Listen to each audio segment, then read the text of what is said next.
What's going on, everybody? It's ShamefulPenguin here, back with another video. Today I'm going to be going over my Explosive Arrow Elementalist. Um, this is my week 1 progress on my build, how everything's been going. Map clear is really good. I have two versions of my build. Half the time I've been playing the build, I was playing on like a 1x budget, basically, with a storm cloud and just a random 6 link and just really scuffed gear for probably the first 5 to 6 days. And then after that, I decided to invest a good, an okay chunk of my currency, not that much, into getting like a good bow, a body armor, some boots, and figure out how I want to progress this build to make myself a little more defensive, because that's the thing this build lacks the most, is defense capabilities. There are some issues like low life pool. I only have like 4 point something K. We do have really good armor and evasion, but damage over time and mitigation of that is pretty lacking. We're not ailment immune, so we do get chunked by like burning damage. When we get shocked and take damage, we just get blasted. But overall, this build is good enough at what it does, and it can boss kill, it can clear the game on a really low budget, and that's what it excels at. I would say this build is probably like the top 3 builds I've ever played on League Start, because of how good it is at all content in the game. It can do juiced maps on a really low budget, and that's insane to me. Like, one Exalt can get you into juiced maps, like slightly juiced. And I'll show you the juicing strats I've been using. They're like mid-tier juice. And then just in general, this league, all the maps are juiced all the time. And you guys know what I mean if you've been playing this league. Just all maps are juiced, and it's awesome. So having a build capable of doing that is really fun.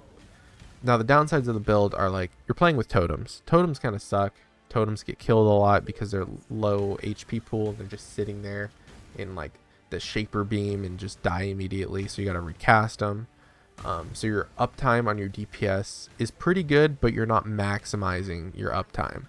So like, if you look at POB, you're probably scrolled over the 20 arrows explosion, and then you're looking at your like 5-8 mil DPS, sheet DPS, and you're like, dang, this build's one of the best builds in the game. But then like you go to play the build and you're like, wait, I didn't one-shot shaper, I didn't do this, I didn't do that, because your uptime and your DPS isn't like completely true. So there's a lot of things to go on with the build that I've been like realizing. So this build still, don't get me wrong, top tier, but the sheet DPS is not 100% truthful on how the build performs. Either you do have some managing to do, but overall, since you are playing with totems, you are more defensive because you can avoid mechanics while just running away and being a pansy. So build is very fun.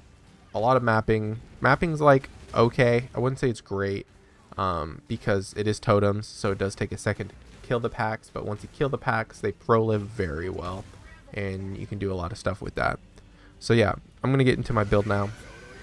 So this is my week 1 gear, and I'm like pretty much done with the gear. There's a few things I'm going to tweak later on, like quiver and gloves are like the 2 main things I'm going to switch on this build, and then maybe the helmet afterwards, and then that's kind of it for me with the build. I'm kind of happy with the rest of the pieces for now. Maybe get a new curse on hit ring, but I'm going to be going over like Q&A kind of stuff after. Like, I know there's like 3 or 4 questions I can think off the top of my head about what a newer player, or what if you're playing this build, you might have questions about, and I want to answer them to the best of my ability before you even have to comment it.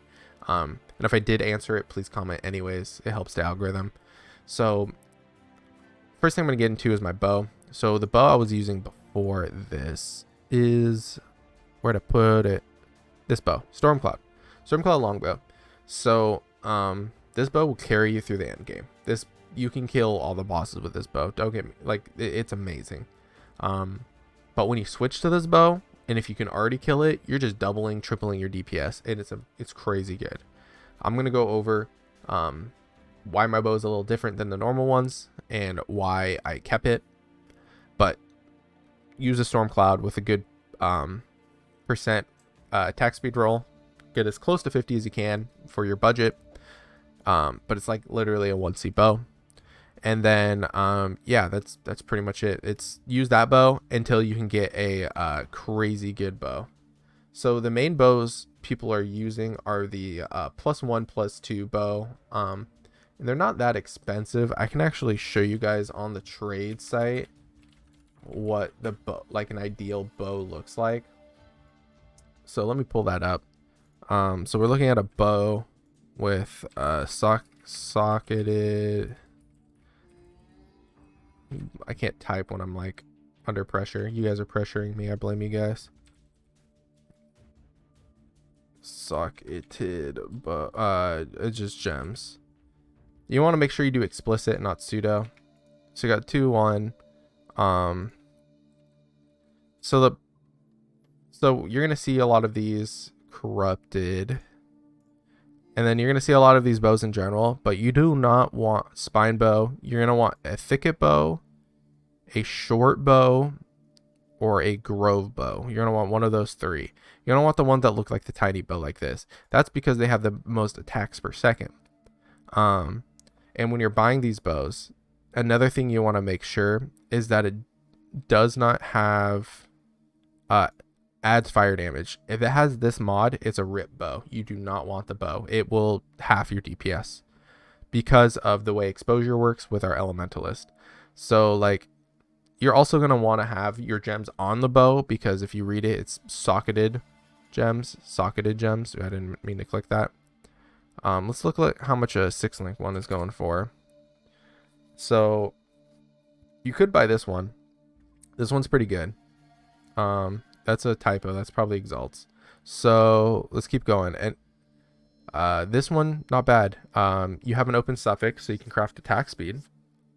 It's good quality. So if you get one of the alternate quality things where it's like accuracy instead of flat fizz damage per quality, that'd be pretty good.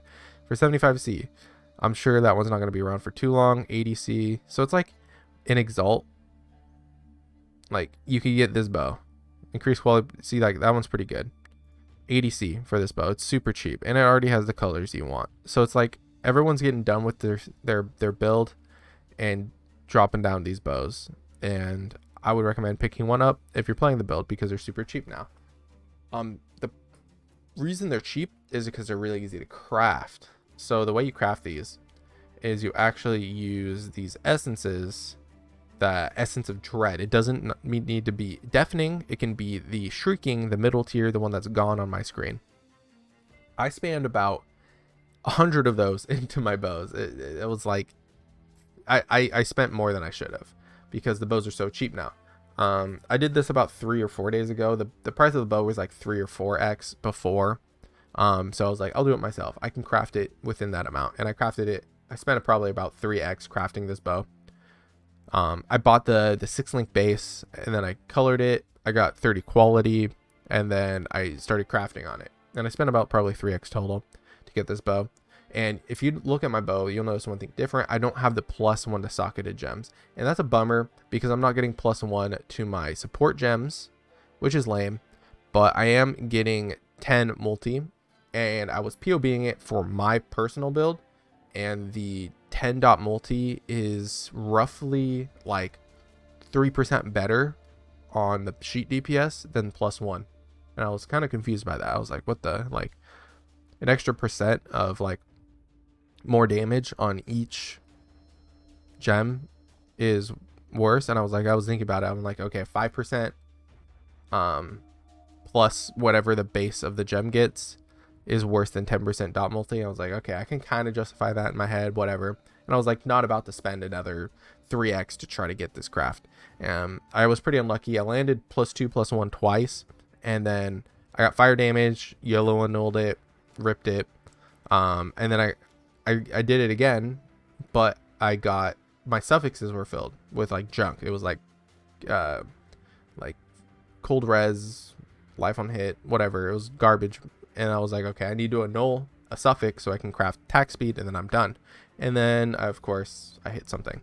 So you don't need to craft it. It's way cheaper to do it. Just buy one right now, because so many of them are on the market and everyone's done with their league starter, so they're trying to get rid of it. But I'm going to be keeping mine because I want a boss killer for my next build.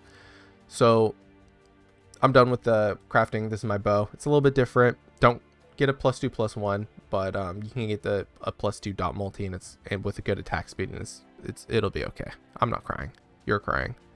So yeah, so that's my bow. That's the main part of the build, most expensive part of the build. I mean, I wouldn't say most expensive because I did get a 6-link higher Exile. That's probably more expensive by now, but whatever. So we are using cold damage to scale things because we're Elementalist. If you are Hierophant or Champion playing this build and you're copying me, do not copy me. Only Elementalists can copy this part of the build. Only use, because the cold damage to bow attacks, there's a reason behind that in our Ascendancy. I will go over that in the back half of the video. Because Elementalist, TLDR, Elementalist Ascendancy converts all damage into burning damage. So all flat damage is converted to burning damage, and Hierophant and stuff, they don't do that as well. So yes, you could probably do something with the Hierophant or whatever, but I wouldn't. I would follow someone else's build just to make sure. We're using Aziri's Steps. Next thing I want to go over, because spell suppression is really good. Crazy evasion, movement speed's godlike. What else could we want? We can want res, I guess. Resistance is what else we could want. But we don't want that because we cover that up with our other stuff. Died in Dawn, best belt for this build. Nothing could beat that.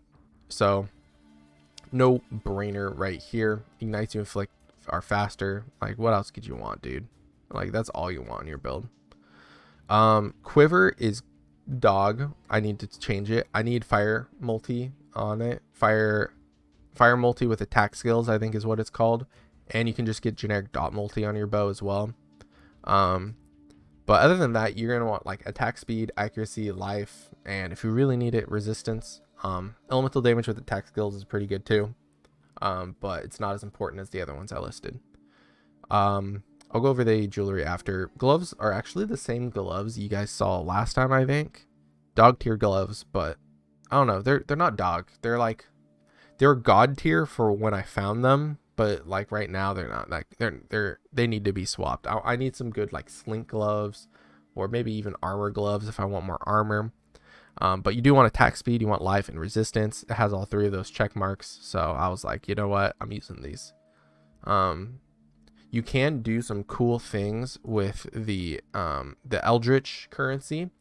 I believe you can get fire damage multi, or fire damage deals its damage faster or something like that on the gloves or the boots. I would look it up because I don't have that information right now, because I've been meaning to change these gloves, so I'm not going to waste the currency on those gloves.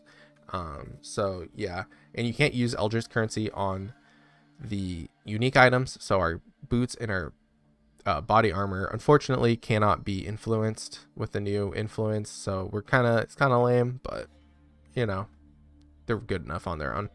And then helmet, we're just getting a fully defensive helmet. The only thing I would add to this helmet is spell suppression. You can get spell suppression on your helmet, and that's really strong to cap yourself at spell suppression. For the Eldritch currency, if I were to re-roll it, which I don't know if I would want to do it on I might want to do it on a different helmet. I'm not sure yet. But you can get reduced mana reserved on your helmet.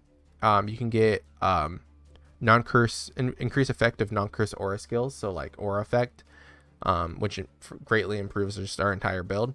There's a lot of things you can do with the Eldritch currency on your helmet, so I can recommend re-rolling that. Other than that, as the regular rolls, you're just going to like life and resistance and some defenses. That's pretty much it you want in your helmet. Make sure you're spell suppressed if you're investing currency into the build. Spell suppression is very important. It's very easy to get with this build. So I believe you can get it on your gloves as well. Get it on your helmet. You get a ton from your boots and your body armor if you're using these two uniques. And then you get a bit more from your tree just to top yourself off at 100%, and then you're good. So we got a curse on hit ring. So you can do that. You can get a fractured ring that has the curse on hit, and then craft your own to get a much better one than me. But curse on hit, pretty important just to make yourself a lot more seamless with this build. There's a few things I can recommend that you can change, and Curse on Hit Ring is usually one of them, just to make it a lot better, and your socket pressure is a little bit better. And then you just have a good ring with resistance and life, and then an amulet with resistance and life as well. But you're also going to want to have fire dot multi, or just damage over time multiplier, or +1 to all fire spell gems. The +1 to fire, +1 to cold, +1 to lightning is now a global mod, and it can be on any piece of gear now, so it should be cheaper. I know it's a harder roll to get, but it's just a global roll for now. So +1 and I think 18% fire dot multi are about the same. So whichever one is cheaper, or if you want to get both and you just spend a little bit more, you know what, just go for it. I would recommend getting both, but you know, I was good with one. My DPS is good enough right now. And yeah, that's pretty much it. And then flasks are kind of just whatever right now. Granted, I'm using Stibnite for some reason. I'm gonna upgrade that. I need to upgrade them to a Jade and roll them a little bit better. I've been pretty lazy with that. But yeah, flasks are just life, Azir's Promise, movement speed, Granite, and Jade. Basically the flasks you should use that I recommend. Let's talk about the gems. Gems are pretty simple. Using Explosive Arrow, Deadly Ailments, Ballistic Totem, Burning Damage, Inspiration, and Ignite Prolif. I'm opting to use Inspiration because the mana multiplier on using... Where'd it go? I put it somewhere. Elemental damage with attacks. It just puts a lot of pressure on... Like, you see how fast I run out of mana? Like, it's hard to do that, and then push down 6. Like, it's doable, but with Inspiration, you're like, oh, put that down. You put them all down, and you can do that at the same time. And so, for like an extra like 5% DPS, Inspiration is better in my opinion.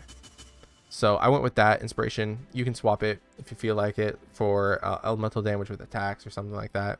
Ignite Prolif, I forgot to mention that too.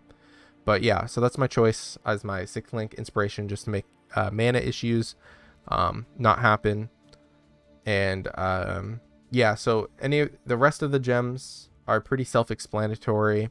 If you have any questions on my choices, then go ahead and ask questions in the description, or in the comments down below.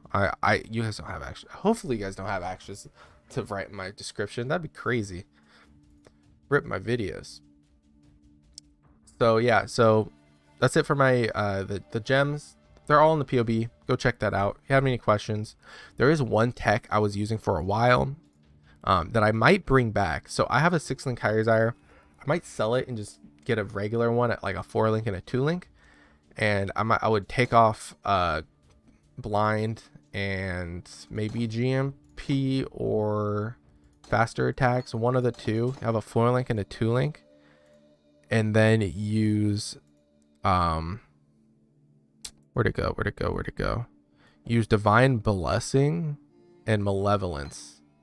So the way these work is Divine Blessing is a new skill. So what it does is it makes the skill like a buff.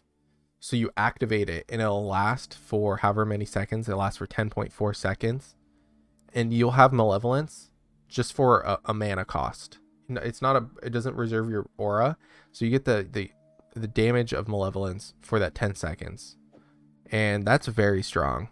And I was using that for a while, but then socket pressure became too much for me, so then I had to figure out other things. But if you can include a Divine Blessing Malevolence, or Divine Blessing Grace, Determination, Divine Blessing Anger, Wrath, Hatred into your build, and into any build. Obviously half of those auras don't matter for our build, but if you can include that in your build in general, if you don't have that much socket pressure, it'll vastly improve your bossing DPS, because you just get a free aura, free big aura, free 50% reservation aura if you have 2 open sockets. So that's something pretty cool that I'm going to be trying to implement into my future builds because it is very cool. Very cool, dude. I'll get into the passive tree a tiny bit. So anything, all the passive tree stuff is pretty self-explanatory. I think the major thing is that the mana issues of your passive tree, there's 2 ways to fix it. You can go on your mana flows, and this you just socket 2 of them and you're done. You're only wasting 2 points, and I think it's good enough. Without this, it was a little more tedious on the build. It is doable without it, but it is a little more clunky. So those are the 2 nodes I opted to choose. If you want to invest like a little more points, as in 4 points into your build to have it be even cleaner with mana, by all means go spec into Dreamer, go into the Mastery, and spec either 10% reduced mana cost of skills, which is very strong, so you're just spending 10% less mana every time you cast your totems or whatever, or you can do Clarity, has 10% increased mana reservation, and that makes your build feel a lot better. Because we are using Clarity, I didn't go over the auras. So Clarity I have at level 6, and it feels super comfortable for me. I recommend trying level 6 and changing it, making it higher level or lower level until it feels just about right. And then Precision at level 10, just because that's the way I can get enough accuracy for my build. So if you want to spend a few more points, go ahead, take Dreamer, Mana Mastery, and then either take Clarity, has 10% increased mana reservation efficiency. If you take that one, you want to level up Clarity to level like 15 or something, because you want to take advantage of that less reservation. But if you are using reduced mana cost of skills, then keep Clarity at level like 4, 5, 6, 7, somewhere around there, and it'll feel a lot better. So those are 2 choices if you're having issues with mana. Spell suppression, you want to make sure you're 100%. So we have our body armor, our boots, you can get some on your helmet, and you get some from your tree right here, and you get some from your tree right over here in this area. And then you want to make sure you're capped off. So I spec this extra point because I needed 3% more, and this gives 3% per travel node right here. So spec these if you need to. Getting more dexterity actually helps you get spell suppression because you get 1% per 15 dexterity. So if you get just flat dexterity on stuff, then you'll get more suppression. So that's another way to make sure you're 100% capped on that. Anything else I want to go over? So yeah, I want to go over the Atlas tree real quick about what I've been farming. My main thing I've been farming is Expedition. I have all these Expedition nodes. Expedition is really insane with the Eater of Worlds, because Eater of Worlds gives you this node where it's a chance to find the altars, and if you guys know the altars, they give you some really good map juice, and then that tagged along with the Expedition giving you a ton of extra monsters and really good monsters like rares to drop really good things. Those 2 together will net you a lot of currency. Other than that, I went with the generic Harbinger, Divination, and Essence, and then all the map things, and that's pretty much my entire tree. I'm trying to figure out what to spec. I got 4 extra nodes, and I put it into Abyss just because I was like, you know what, free Abyss, because I've been thinking about if I should swap to Abyss from Expedition just to get some like EXP and free map juice other than investing, because if you have to invest, you have to use a Scarab if you want to take advantage of the Expedition stuff. But the Abyss thing is just free generic stuff. When you run it, you can get some really nice jewels, stuff like that can happen. So I've been just toying with the idea of what to do next, but in general, Expedition is the main way I've made most of my currency this league. And yeah, so I talked about the mana issues already, so sorry if I passed over that in the Q&A. Next thing I want to talk about was how exposure works. So exposure is what we're getting when we hit an enemy with an arrow. So there's an on-hit effect of explosive arrow. When the arrow hits the enemy, we apply exposure now because we're doing damage to them. So we do know fizz damage, but fizz isn't in the calculation anyways. So you could either do fire, cold, or lightning damage. Our damage is burning damage, so we want our fire damage exposure to be as high as possible. So the arrow on hit, we want to make sure has no fire damage. When the arrow hits the enemy, it does 0 fire damage, so it applies the other exposures. So what we're doing is we have a Giga Chad amount of cold damage, and with the cold damage we apply exposure to lightning and fire. Fire is the important one. So now they have fire exposure. Now we do tons of mondo damage to them. On top of that, we're Elementalist, and we have this node called Mastermind of Discord, which when we apply exposure, we get an extra 25%. So now we're doing 50% pen just for a free few nodes. And that gives us a lot of dot DPS on our burning damage. So make sure you don't have adds fire damage to any of your stuff on your build. Not on your ring, not on your bow, not on your quiver. If you the way you check is if you hover over your explosive arrow. Mine says 78 to 111 cold damage. If it said adds lightning damage, that's completely fine. It adds lightning damage. You're not benefiting from adding both of them. You just need one or the other or both. If it says adds fire damage with or alone, you are losing a ton of DPS for no reason. It says explosion will have added fire damage, but that's just generic on how it works on the bow.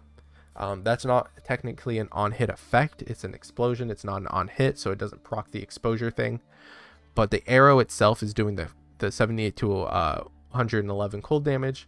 So make sure you don't have any fire damage. If your piece has fire damage, you got to get rid of it.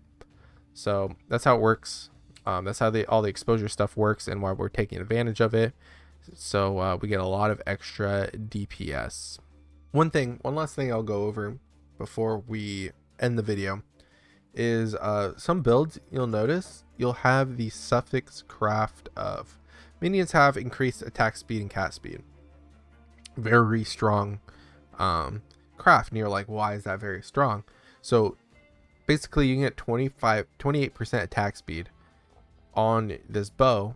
It's not local, so it's not as good. It's just like on a tree when you spec 28%. 28% is a lot of percent, so it will help, but it's not a local mod. Local mods are more important. Like that 17% attack speed is a local mod, so yeah, math stuff. I'm not going to explain that stuff. Just know that local is more important.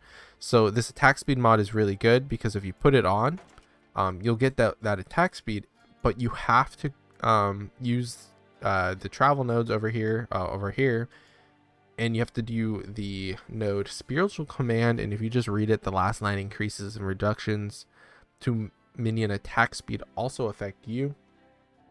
There we go. You got that 28% attack speed. So if you're looking to get that attack speed threshold met, then that's how you do it. Because so you want to hit over the 2 mark, and then you can pretty much guarantee like 12 charges. So the 10 DPS is more accurate for me. I do hit that 15 with, I don't know if I have like onslaught and all that stuff triggered, but if you hit that 2.5 mark, you can actually get like up to 20. You want to hit that 3 mark. You want to hit that 3 attacks per second mark, their attack rate. You have to do a lot of investment into attack speed to get that. One of the ways is that bow mod, but yeah, 15 to 10 fuses is way more realistic for your build, and that's still a good amount of DPS. This is boss DPS too. So, and this is no flasks up, and I took off some of the buffs from the tree or whatever. So this is more accurate DPS, but whenever you want to show off to someone, you just show the Giga Chad 20 explosions and to look a lot cooler. So that's pretty much the build. Very strong build. If you guys are league starting or starting late or whatever, or you're like, I can't clear the bosses, I recommend this build for you, very much so. But if you're like, I want to be a mapper, you want to be super fast or whatever, this isn't the build for you. So this is a very SSF friendly build for the first part of my build, for the first POB. I have 2 POBs. The first one, super SSF friendly, league start friendly, under an Exile budget. The second version, probably like 5 to 10 exalts. I don't know what the base mine on. The market's changing a lot. I overpaid for a lot of stuff, and then I underpaid for like a few things. So it's like, who knows what the market's at right now anyways. So that's all I had to say. If you have any questions, if I missed any parts of the build, that or if you're confused about anything, just leave a comment down below. I'll try to answer you. I read and answer every comment. That's something I do on all my videos. So if you want to reach me, just leave a comment and I'm gonna pretty much probably answer you that same day. And that's pretty much it for the video. I appreciate if you stayed this long. I appreciate a like and a comment down below just to help the algorithm. And I'll see you guys on the next one.